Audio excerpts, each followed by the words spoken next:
नमस्कार शेतकरी मित्रांनो, तर स्वागत आहे तुमचं आपल्या पीक विम्यासंदर्भातील एका महत्त्वाच्या असं अपडेटमध्ये. तर सारा लोकांचा प्रश्न आहे की पीक विमा मिळणारच नाही. 2024 पण संपलेला आहे, परंतु 2024मध्ये 28 जानेवारीला जो काही GR निर्गमित केलेला आहे, तर त्या GRच्या माध्यमातून जे काही नुकसान भरपाई झालेली आहे, तर अशा 10 जिल्ह्यांना आता वाढीव दराने पीक विमा मिळणार आहे. तर ते कोणते 10 जिल्हे आहे आणि वाढीव दराने किती टक्क्यांना तो जो काही पीक विमा आहे तो मिळणार आहे, तर त्यामध्ये किती शेतकरी पात्र झालेले आहे, हेक्टरी किती मिळणार आहे आणि या शेतकऱ्यांच्या खात्यावरती ही रक्कम कधी वितरित केली जाणार आहे, याची सविस्तर माहिती आज आपण आपल्या व्हिडिओच्या माध्यमातून घेणार आहोत. त्यापूर्वी तुम्ही जर चॅनलवरती नवीन असाल तर असेच पीक विम्यासंदर्भात नवनवीन व्हिडिओ बघण्यासाठी चॅनलला सबस्क्राईब करा. तर शेतकरी मित्रांनो, राज्यातील जून ते ऑक्टोबर 2024मध्ये जे काही कालावधीमध्ये अतिवृष्टी पूर परिस्थितीमुळे बाधित झालेल्या नागरिकांना म्हणजेच शेतकऱ्यांना मदतीचं वितरण करण्यासाठी 28 जानेवारी 2024 रोजी एक महत्त्वपूर्ण असा GR निर्गमित करण्यात आलेला आहे आणि यामध्ये राज्यातील 10 जिल्ह्यातील शेतकऱ्यांना या मदतीचं वितरण केलं जाणार आहे. तर शेतकरी मित्रांनो, नोव्हेंबर 2023मध्ये राज्य शासनाच्या माध्यमातून शेतकऱ्यांना दिली जाणारी मदत ही 2 हेक्टर पासून ते 3 हेक्टरपर्यंत केली गेलेली आहे.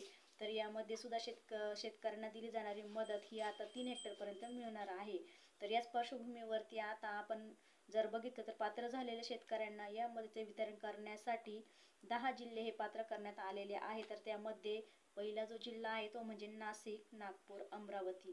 तर या अमरावती विभागीय आयुक्तांच्या माध्यमातून सादर करण्यात आलेल्या प्रस्तावाच्या अनुषंगाने राज्य शासनाच्या माध्यमातून सादर करण्यात आलेल्या जो काही GR आहे तो GR हा एक निर्गमित करण्यात आलेला आहे आणि आज ह्याच GRच्या मदतीने वितरण करण्यासाठी मंजुरी देखील देण्यात आलेली आहे. त्याचबरोबर या जे काही हेक्टरी शेतकऱ्यांना मदतीचं वितरण करण्यात येणार आहे, तर 61,71,91,000 रुपयांचं जे काही वितरण आहे त्या वितरणासाठी मंजुरी देण्यात आलेली आहे. आणि यासाठी पात्र झालेले जिल्हे आहे त्यामध्ये नाशिक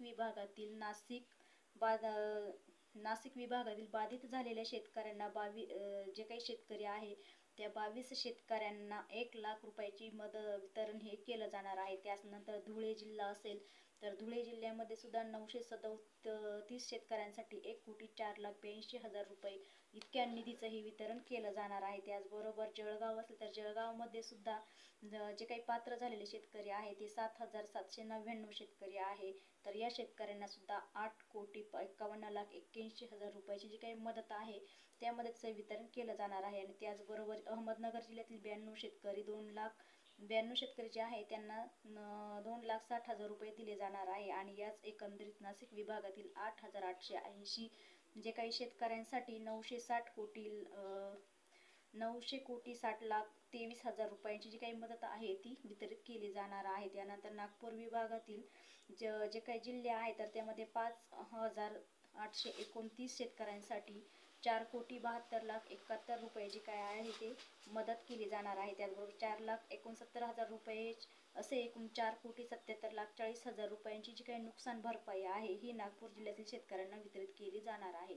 त्याचनंतर चंद्रपूर जिल्ह्यामध्ये सुद्धा पात्र झालेल्या 10,883 शेतकऱ्यांसाठी 8,37,44,000 रुपयांची जी काही नुकसान भरपाई आहे ती राज्य सरकारच्या माध्यमातून ही दिली जाणार आहे. तर नागपूर विभागातील गोंदिया जिल्ह्यातील 2,046 शेतकऱ्यांसाठी 51,83,000 रुपयांची जी काही नुकसान भरपाई आहे ती दिली जाणार आहे. तर एकंदरीतपणे आपण जर बघितलं तर नागपूर जिल्ह्यामध्ये नागपूर, चंद्रपूर व गोंदिया या 3 जिल्ह्यातील शेतकऱ्यांसाठी 13,66,60,000 रुपये इतका निधी हा मंजूर करण्यात आलेला आहे. त्याचबरोबर जी काही नुकसान भरपाई आहे ती मंजूर करण्यात आलेली आहे. तर यामध्ये सुद्धा 8,618 शेतकरी जे आहे ते पात्र करण्यात आलेले आहे. आणि त्यानंतर अमरावती विभागातील अमरावती जिल्ह्यामधील 29,147 जे काही शेतकरी आहे ते 24,18,27,000